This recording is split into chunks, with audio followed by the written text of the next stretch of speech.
Whoops, sorry, I didn't realise we were filming. So moving into the kitchen area, on this particular Swift Fairway Platinum, we have a lift up work surface. Always very useful for putting items onto. We're coming in obviously into the sink unit area where we have a detachable draining board.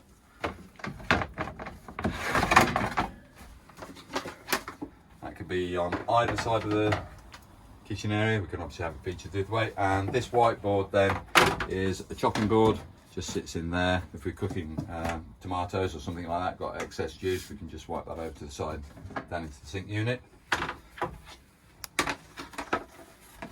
They just slide back into that housing area there, and while I'm in here, we've got a pull out cutlery drawer, a basket system, again all easy access. We've also got a gas manifold system just located down here, so we can isolate items should we need to. If we felt there was a gas leak, we can actually isolate some of the gas equipment. And then more ample storage to the left hand side with another little cutlery drawer above that area too. So for my utensils, super storage area.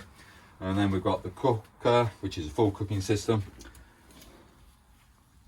made by Thetford, and we've got electronic 230 volt hob unit here, featured working on this left hand valve.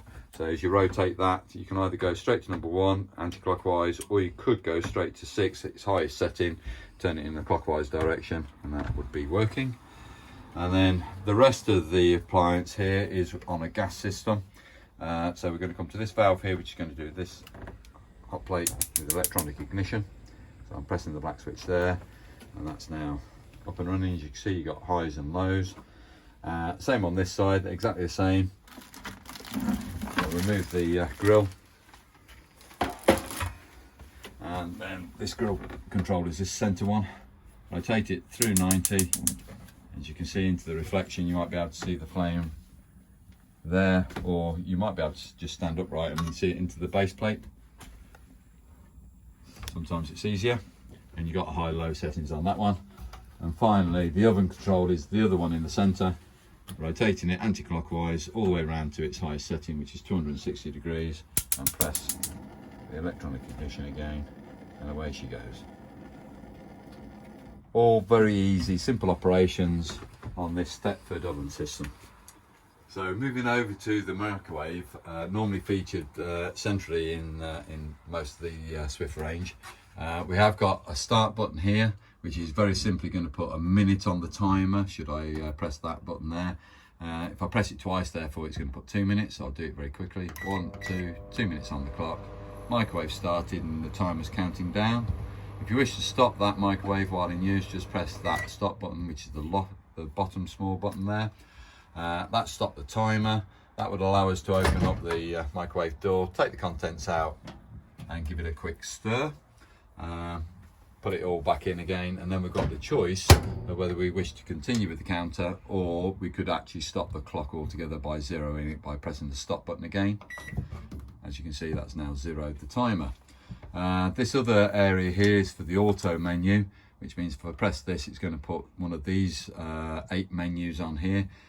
So for instance, if I wanted to cook jacket potatoes, it's menu A6, so I press that 6 times until I get to the A6 menu, put my jacket potato in and strike up the start button again.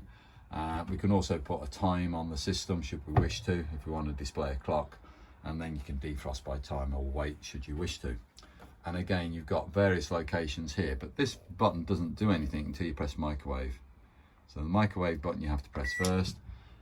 Confirm the power level, that's 100% right now, and then now it allows me to put various times on, so that's 45 seconds or 50, so it goes up in 5-second increments, and then all of a sudden it goes up into 30-second increments, and you can put the desired time in. Once you've got that correct, press the microwave again, confirm it, it's going to start working on the start button.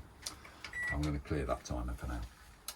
Okay, so very simple use on that. That's approximately an 800 watt unit. It is going to draw approximately about 4 amps on a main supply, being very close to the 1 kilowatt. And that's its use on there. And now we're going to move over to the Dometic refrigerator that's located in this vehicle.